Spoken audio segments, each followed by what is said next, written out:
Assalamualaikum warahmatullahi wabarakatuh. Mitra muslim yang dirahmati Allah Subhanahu wa taala. Kita kembali bertemu atas izin Allah Subhanahu wa taala untuk membahas tentang nasab mulia, nasab Rasulullah sallallahu alaihi wasallam. Perlu diketahui di awal bahwa yang dimaksud dengan nasab mulia adalah membawa kebesaran, membawa sifat-sifat yang baik, kepemimpinan dan seterusnya.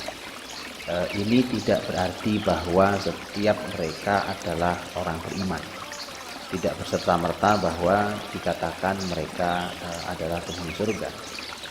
Karena Rasul sendiri yang menyampaikan di beberapa nasab beliau dalam hadis yang sahih disampaikan para ulama bahwa beberapa orang dari keluarga beliau katakan sebagai ahli neraka. Untuk itu yang dimaksud dengan nasab mulia jangan disalah artikan, yang bukan merupakan jaminan masuk surga, tetapi yang dimaksud adalah mereka orang-orang hebat, mereka para pemimpin punya kecerdasan, kemampuan yang tinggi, kualitas, dan itu yang diturunkan kepada generasi-generasi setelahnya. Rasulullah Muhammad SAW pernah bersabda di dalam hadis yang diriwayatkan oleh Imam Muslim, juga diriwayatkan oleh Imam Tirmidzi, dan Imam Tirmidzi berkata hadza haditsun sahih, bahwa Rasulullah SAW bersabda, innallaha astafa min waladi Ibrahim Ismail, sesungguhnya Allah memilih dari anak Ibrahim Ismail, wastafa min bani Kinanah Quraisyan, dan Allah memilih dari anak-anak Kinanah adalah Quraisy. Quraisy adalah nama aslinya adalah Fihr. Wastafa min Quraisy Bani Hashim, dan memilih dari keturunan Quraisy adalah Bani Hashim, jadi anak-anaknya Hashim. Wastafani min Bani Hashim, dan aku ini dipilih Allah dari Bani Hashim. Artinya, kalau kita bahasakan ulang, kita akan mengatakan bahwa Rasulullah Muhammad Sallallahu Alaihi Wasallam adalah orang pilihan yang dipilih Allah dari Bani Hashim yang pilihan, yang dipilih Allah dari Bani Kinanah, dari Quraisy yang pilihan, yang Quraisy ini dipilih Allah dari Bani Kinanah yang juga pilihan, yang dipilih Allah dari anak-anak Ismail yang itu adalah putra Ibrahim. Artinya bahwa ini adalah orang pilihan dari orang pilihan, dari keluarga pilihan, dari suku pilihan, dari bangsa pilihan. Maka dari itu bukan sembarang, bukan kebetulan ketika Rasul terakhir, pemimpin para nabi dan Rasul adalah Rasulullah Muhammad SAW, karena secara nasab pun ternyata beliau benar-benar nasab pilihan, nasab utama, nasab sangat tinggi. Bukan sembarang, dari beliau pilihan. Karena kita tahu bahwa Rasulullah Muhammad, kita sering menyebutnya adalah Al-Mustafa. Al-Mustafa artinya pilihan, dan beliau benar-benar pilihan. Bukan masalah akhlak saja, bukan masalah ibadah, akidahnya dan perjuangan beliau, tetapi ternyata dari nasab pun ternyata beliau sendiri yang berkata bahwa nasab beliau adalah nasab pilihan. Dan kalau kita membuka nasab Rasulullah Muhammad SAW, kita akan jumpai, kalau kita bacakan nasabnya menjadi bernama Muhammad bin Abdullah bin Abdul Muttalib bin Hashim, kemudian bin Abdi Manaf, kemudian bin Qusay, kemudian bin Kilab, itu seterusnya, bin Murrah, bin Ka'ab, bin Lu'ay, bin Ghalib, bin Fihr. Nah, Fihr inilah yang mendapatkan sebutan Quraisy. Dan siapapun yang menjadi keturunan Fihr disebut berarti dia nasabnya nasab Quraisy. Itu seterusnya nasabnya bin Malik, bin Nadhr, bin Kinana, bin Khuzaimah, bin Mudrika, bin Ilyas, bin Mudhar, bin Nizar, bin Ma'ad, bin Adnan. Nah, Adnan ini terus nanti ke atas sampai dia punya nasab terus, masih terus banyak sekali ayahnya, sampailah nanti di Nabiullah Ismail alaihissalam. Nah, untuk itulah maka kita harus menggali beberapa saja setidaknya tentang beberapa nasab di atas Rasulullah Muhammad SAW. termasuk kita akan ketahui beberapa kemuliaannya yang itu pasti ada pada diri Rasulullah Muhammad SAW sebagai modal untuk bahwa ini adalah calon manusia terbaik. Rasulullah Muhammad SAW Quraisy, dan sekali lagi Quraisy itu adalah sebutan untuk Fihr, itu kakek kesekian Rasulullah SAW. Kemudian nanti dari sahabat-sahabat Nabi Muhammad SAW, bahkan orang-orang awal beliau juga banyak yang Quraisy. Kita tahu Khulafaur Rasyidin, Abu Bakar, Umar, Utsman, Ali, semua Quraisy. Walaupun mereka berasal dari keluarga besar yang berbeda, tapi semuanya sukunya Quraisy. Dan silakan nanti dipelajari lebih dalam. Saya menyarankan agar para pendengar sekalian mencoba untuk menggali, membuka supaya jelas petanya bagi kita tentang pohon nasab Quraisy ini, agar kita jelas seperti apa, di mana posisinya, dan supaya nanti kita tahu ujungnya bahwa sebenarnya sama sekali tidak ada masalah antar para sahabat Nabi Shallallahu Alaihi Wasallam, yang mungkin suatu hari kita akan membahasnya tentang nasab-nasab itu, bahwa antara Abu Bakar, Umar, Utsman, Ali, Masya Allah tidak ada masalah hal itu. Hanya orang-orang bodoh saja yang tidak berilmu yang mencoba mengadu di antara mereka. Di antaranya adalah pembahasan orang-orang orientalis yang membuat distorsi pada sejarah dan menganggap bahwa pergantian khalifah ke khalifah berikutnya dianggap sebagai pertarungan antar keluarga besar di dalam suku Quraisy. Nah, itu tidak benar sama sekali, karena mereka punya hubungan spesial di antara mereka, bahkan mereka saling menikahkan anak di antara mereka, saling mengambil menantu, mertua, bahkan saling berbesan di antara mereka. Punya hubungan yang sangat istimewa dan baik. Semua dari Quraisy. Kita tahu 10 sahabat Nabi Shallallahu Alaihi Wasallam yang dijamin masuk surga dalam satu hadis Nabi, selain Khulafaur Rasyidin, juga ada Abdurrahman bin Auf, Sa'ad bin Abi Waqqas, Talha, Zubair, dan seterusnya. Mereka semua juga berasal dari nasab Quraisy. Begitu seterusnya.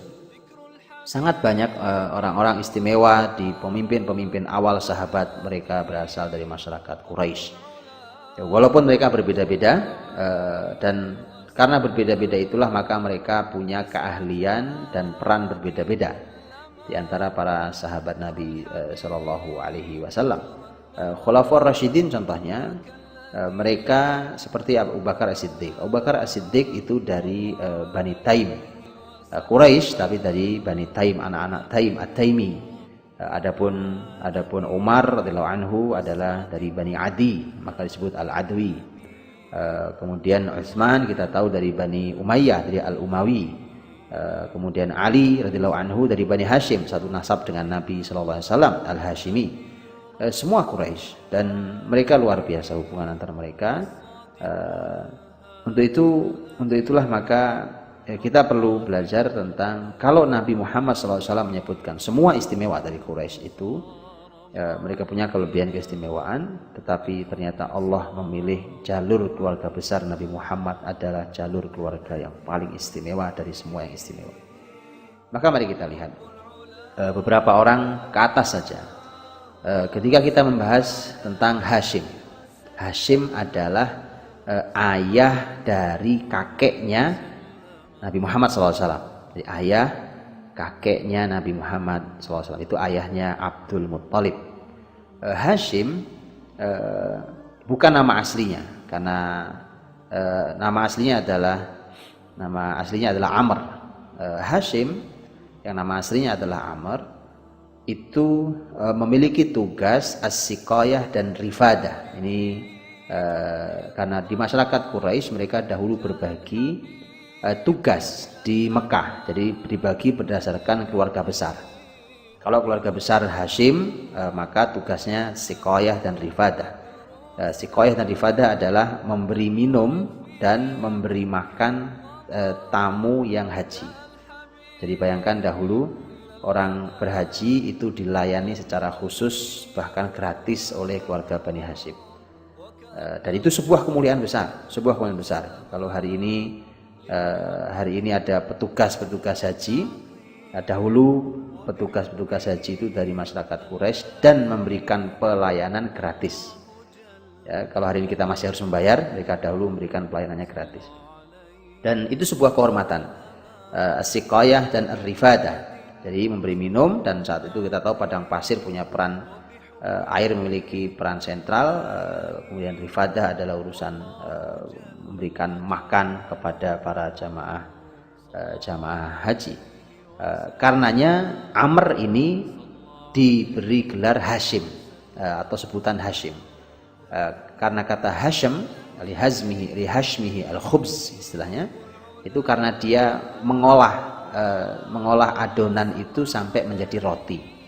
Itu namanya kegiatan Hashim, dan makanya disebut dia Hashim. Dia orang yang memang mengolah menjadi roti, mengadoni sampai kemudian menjadi roti.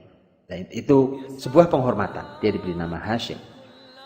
Hashim ini dikenal sebagai orang yang kaya dan pula punya kemuliaan sangat besar di masyarakatnya. Dialah orang yang pertama kali memberikan makanan tharid untuk jamaah haji. Tharid adalah makanan yang istimewa di masyarakat Arab, dan Hashim inilah orang pertama yang membuat perjalanan yang disebut dalam surat Quraisy,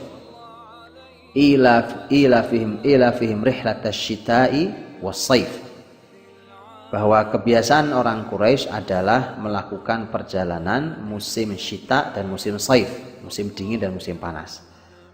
Inilah orangnya. Jadi Hashim inilah orang yang pertama kali membuat kebiasaan menyebar di Quraisy bahwa mereka punya perjalanan dagang di musim dingin dan perjalanan dagang ke arah yang lain di musim panas. Dan Hashim dalam salah satu perjalanan dagangnya ke negeri Syam, karena dia seorang pedagang besar, nanti dia singgah di kota Madinah. Kota Madinah, Yathrib saat itu namanya, karena dari Mekah untuk ke Syam itu salah satu tempat persinggahan yang strategis adalah Madinah atau Yathrib. Dan disitulah dia menikah dengan seorang wanita bernama Salma binti Amr. Ini berasal dari suku Bani Najjar.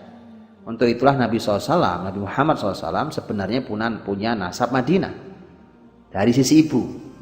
Jadi sebenarnya Madinah bukan tempat yang aneh, yang asing buat Nabi Muhammad, karena dia punya nasab besar di masyarakat Bani Najjar, dan masyarakat Bani Najjar inilah yang nanti menjadi pendukung utama Nabi Muhammad di kota Madinah, yang memberikan banyak fasilitas kepada Nabi Muhammad SAW, karena mereka sadar bahwa Muhammad ini adalah nasab dari jalur ibu. Maka begitu dia menikah, kemudian dia sempat tinggal di Madinah sesaat, kemudian dia lanjutkan perjalanan ke negeri Syam setelah menikah itu, dan istrinya ditinggal di Madinah. Tentu harapannya nanti pulang kembali ke Madinah, dan ternyata hamil. Tetapi Hashim meninggal di Syam, tepatnya di Gaza, Palestina. Jadi Gaza itu menyimpan jasad seorang Hashim, dan setelah itulah maka ternyata lahir dari rahim Salma, istrinya Hashim, seseorang yang diberi nama Syaibah. Ada yang menyebutkan namanya Syaibatul Hamdi. Kata Syaibah itu artinya beruban, uban. Jadi mengapa beruban? Karena anak ini dari kecil punya uban, sehingga dia dikasih nama Syaibah, beruban. Mungkin bukan uban, wallahu alam, tapi karena berambut berwarna putih, tetapi dikenalnya sebagai uban, maka Syaibah. Tetapi menjadi menarik, Syaibah ini ketika dia adalah anak yang punya nasab Quraisy, bahkan nasab penting karena anaknya Hashim langsung. Tetapi karena Hashim sudah meninggal, maka beritanya sempat hilang.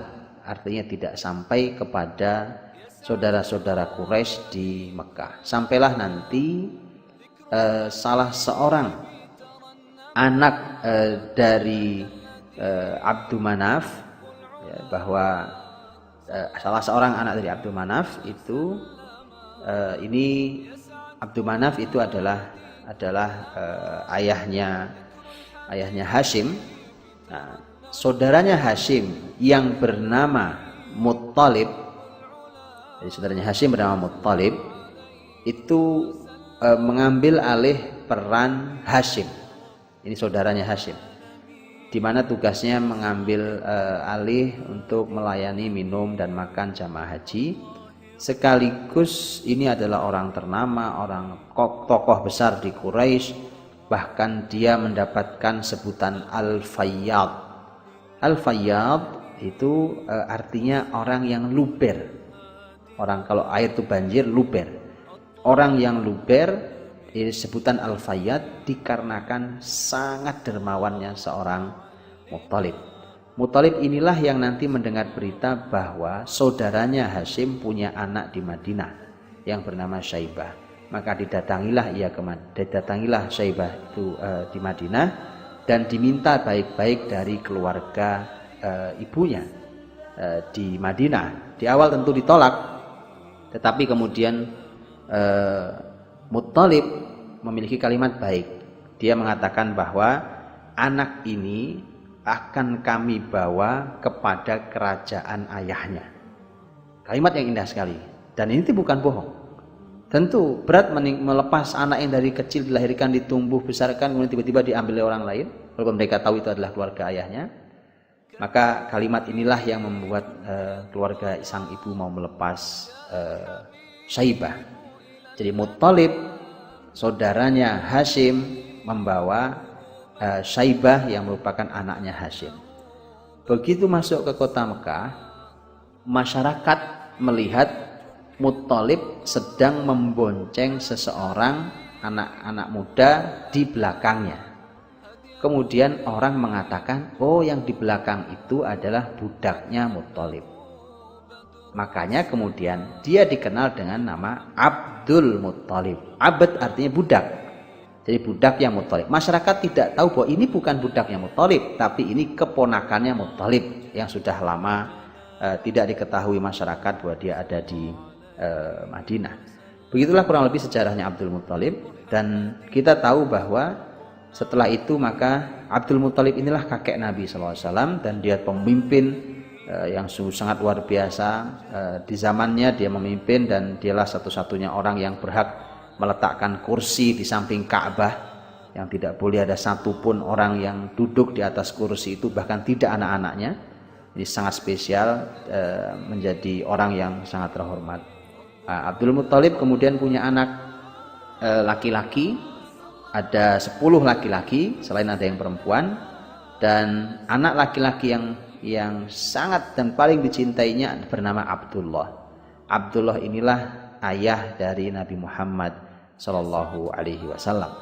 Dan di zaman Abdul Muttalib lah terjadi peristiwa Abraha, di mana Abraha datang membawa pasukan bergajah yang diabadikan di dalam surat Al-Fil, dan menceritakan peristiwa penghancuran, rencana penghancuran Ka'bah oleh pasukan bergajahnya Abraha yang kemudian dihancurkan Allah mereka dengan niat jahat itu, dan itu menandai lahirnya Muhammad Sallallahu Alaihi Wasallam. Dan ini semua nasab-nasab besar ini kita akan belajar untuk kita semua. Kalau itu nasab Nabi, apa hikmahnya buat kita? Karena kita bukan nasab Nabi, bagi kita yang bukan nasab Nabi. Bagi mereka yang nasabnya Nabi sangat jelas bahwa Anda punya nasab semulia itu, punya nasab kepemimpinan, punya nasab kedermawanan, punya nasab keistimewaan, punya nasab berbagi bagi masyarakat, terutama mereka yang sedang beribadah, sikoyah memberi minum, ar-rifadah memberi makan, dan seterusnya. Keberanian berhadapan dengan raja zalim Abraha, itu bagi Anda yang punya nasab Quraisy. Tapi yang tidak, nah kita perlu belajar sekali lagi bahwa ternyata kalau kita sering membahas tentang penyakit genetik, kita menyebutnya, ada penyakit-penyakit yang oleh medis dikatakan bahwa ini ada peluang yang lebih besar terjadi kalau dia punya gen, ada di antara keturunannya yang punya penyakit tersebut. Yang perlu diketahui, jangan hanya membahas penyakit saja yang genetik, karena ada kemuliaan dan kebaikan sifat baik yang juga genetik. Itulah mengapa dalam Islam sangat diperhatikan nasab itu. Tidak boleh nasab itu diganggu. Itulah mengapa zina diharamkan, karena merusak nasab. Itulah mengapa dalam Islam nasab begitu dijaga, karena nasab itu begitu penting.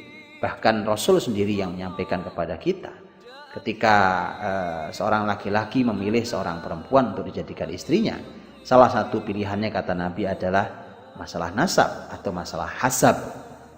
Nasab itu artinya jalur keturunan, dia anak siapa, keturunan siapa. Artinya kalau dia punya nasab mulia, maka harapannya anak cucu kita semua mulia seperti nasab dia. Atau hasab. Hasab, para ulama mengatakan bedanya dengan nasab. Hasab adalah kemuliaan nasab itu. Jadi nasab adalah jalur keturunannya, hasab adalah kemuliaan nasab. Apa kemuliaan nasab tersebut?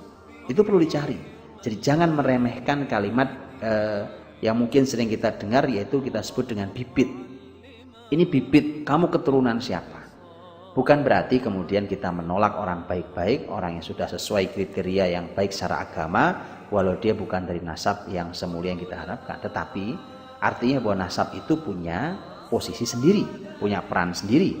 Kalau orang bisa ideal mendapatkan semua sampai nasabnya, maka tentu itu jauh lebih luar biasa. Dan inilah yang menjadi pelajaran, bahwa mari mulai hari ini kita gali kita ini punya nasab kebesaran apa. Jadi pertama kita nasab siapa, nasab kita siapa, dan hasab kita apa. Kita jalur keturunan siapa dan apa keistimewaan nasab kita ini. Umpamanya, mari kita cari. Kalau nasab kita umpamanya kita tahu, oh nasab kita ini ternyata adalah nasab kepemimpinan. Oh berarti kita ada jiwa kepemimpinan dalam diri kita. Ini nasabnya orang-orang cerdas, berarti dia punya nasab orang-orang cerdas. Nasab kedermawanan, sangat dermawan, semua orang tahu, berarti ada sifat kedermawanan itu dalam diri Anda. Jangan dikubur, karena dia ada. Ketika dibangkitkan Anda akan menyala di sisi ini, akan berkobar di sini. Maka tugas keluarga muslim hari ini, kenalkan pada anak keturunan Anda siapa Anda ini, nasab siapa, dan apa kebesaran nasab. Ini salah satu pelajaran mahal, karena artinya kebaikan yang ada di nasab kita ke atas itu ada di dalam diri anak dan cucu kita. Dengan ini maka mudah bagi kita untuk mengenali potensi kita, juga untuk membangkitkan kebesaran yang ada, yang sudah ada ditanamkan dalam diri. Wallahu a'lam bishawab. Fa'tabiru ya ulil absar. Ambillah pelajaran wahai orang-orang yang berpikir. Assalamualaikum warahmatullahi wabarakatuh.